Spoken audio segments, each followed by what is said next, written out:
Tell me, Elena, something you love about Mel. Mel, I just love her, like her personality and how she likes soccer because I'm a huge soccer fan. So we connect over soccer.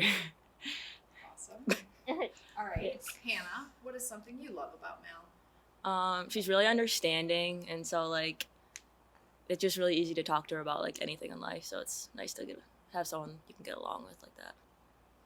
Mel, what is something that you love about Elena? She always makes me laugh even when I'm having a bad day by saying Jesus loves you. And soccer. It's fun to talk about soccer. And what do you love about Hannah? Same thing. She makes me laugh by saying the weirdest things, like chicken nuggets or chicken window. I call it the Hannah Dictionary. So every time she says something new, I add it to the dictionary.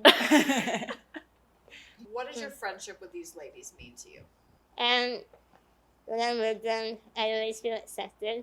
And when I need a safe place to her, I know I'm always welcome to hang out with them. Elena, what does your friendship with these two mean to you? Well, they're always just fun to be around, so I know I can always get a laugh when I'm with them. And it's just like fun to connect with them, and we all love Jesus, so always talking about Jesus gets us excited. And yeah, just like Mal said, just feeling accepted and loved. So, yeah. What about you, Hannah? Yeah, same. Like I always feel accepted and loved. Like I can just be myself, and like that's kind of hard in high school finding like a group of people that you don't have to like be fake around. And so like being with Mal and like Elena, like you can just be yourself and have a good time. So it's fun. Yeah. Elena, tell me what the word belonging means to you. I don't know. That's a hard one, but belonging means like feeling accepted with others and knowing that you're loved and knowing that you can tell them without it going somewhere else and just knowing that you can always talk to them and be there for them. So, Hannah, tell us, what does belonging mean like in your school setting? Having like a safe place to go to like talk about things, and like if you're different or you like different things than other people, like you can still belong in like a same area of people, I guess. Right. Mel, what does belonging mean to you? It means the same thing as what they said, feeling accepted and safe and just being yourself. Like, you don't have to act fake. Because, like Hannah said, it's high school. A lot of times you have to act fake. But with friends, you don't have to. The next question is, what is something that you really appreciate about North Point that might be different than what you might find at a school that doesn't work with a lot of students of different abilities? We'll start with Yeah. Elena. Well, I participate in a class called Sidekicks, which I get to hang out with a kid named John Walton, and he just like brings a lot of energy. So Sidekicks is a really fun class that I get to be a part of, and it helps me like understand different disabilities and how to go about them. And also something I love about North Point is that they involve people all the time, and they make sure Jesus is at the center of every relationship. So that's encouraging. What about you, Hannah? Well, I recently just like transferred back to North Point, and so like being at a different school and seeing like how they interact with special needs kids is like a lot different. Like we didn't do there's like not a lot of programs there, and so when I come here, I'm also in the Sidekicks program, and I have like David, he's a 7th grader, and it opens your eyes a lot about like the real world and how to connect with others, and like it really helps you engage with other people and learn about other things. What do you think, Mel? How do you see belonging being incorporated at North Point? I feel like they bring the topic of inclusion out a lot. It's like, they don't just say it and then they leave it. They show ways and teach people different ways on how to include people. We also have a unified sports team, and I think it was like last week we had an assembly, and it was just like really cool when we announced the players to like see everyone get excited for them and like cheer them on, because most of them don't get to play sports. So it was just cool to like get them excited for their first basketball game, and just to see all them smiling and helping each other out was fun to see too. And you smiling just Yeah. So belonging, some people think it's just for the student who needs Yeah. the accommodations, right? Hmm. And it's not. Yeah. Correct. Can you guys say anything about how belonging impacts everybody, not just the student who needs the accommodations? I don't know. It it teaches the other people, not just the person with disabilities. It teaches other people how to, I don't know how to say it, how to treat them better, I guess, and how to understand what they go through. So, I think it's just a learning experience. Anything else that you guys want to add? Yeah, Yeah. same with. Okay, Oh, you can go for it. No, go for it. Kid. Okay. I would say just being around everyone, it's we all have different struggles and different things we're going through. So to like tell someone hi or something like that might not be belonging, but it's like at least trying to like bring a smile to their face and help them get through their day. And just being along someone can help them like really understand the real meaning of life, and like trying to make them smile or give them a hug. Just something simple like that could go a long ways. Yeah, like getting to know Mal has been like a huge blessing in my life, and like learning like how she like impacts like my life, and then how I can impact her life. It just like makes my day like so much better. And like she goes and supports me at my like sporting events, and just seeing her there like makes me so happy that like it's like a two-way street. It's not just me helping her. It's like she helps me in so much the same ways too, I guess. And at a school that would look at a student who's in a wheelchair and say, we don't know what to do. Mhm. Students like you are missing out on the gifts that she has, right? Yeah.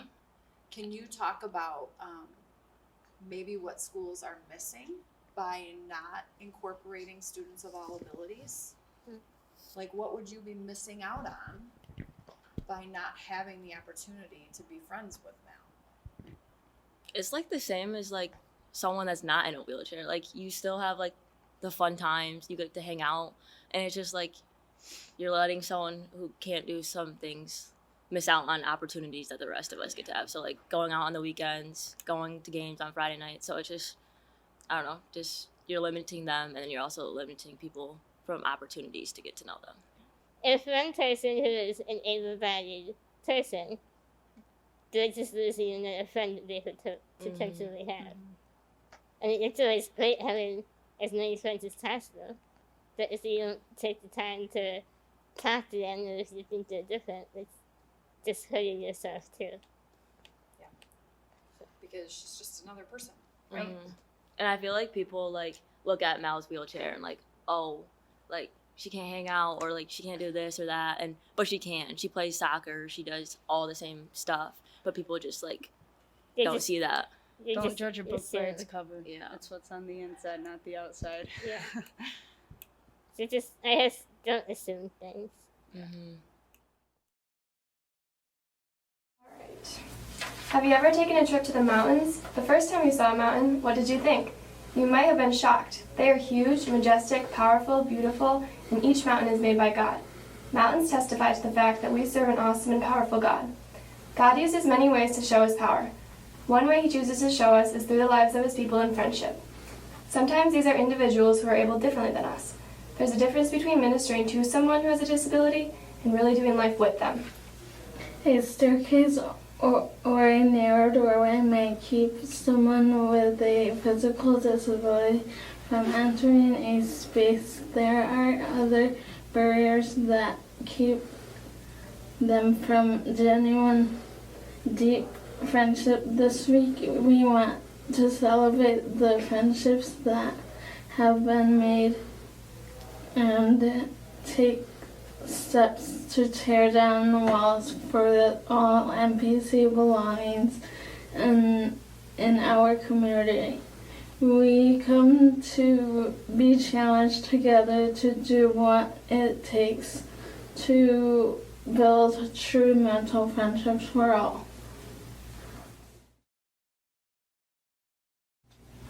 Okay, So in Christ, we form one body, and each belongs to all the others.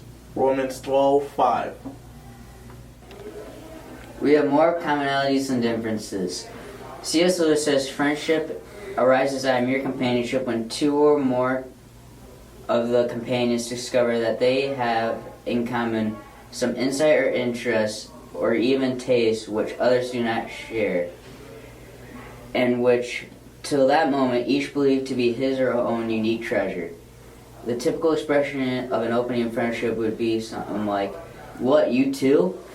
I thought I was the only one."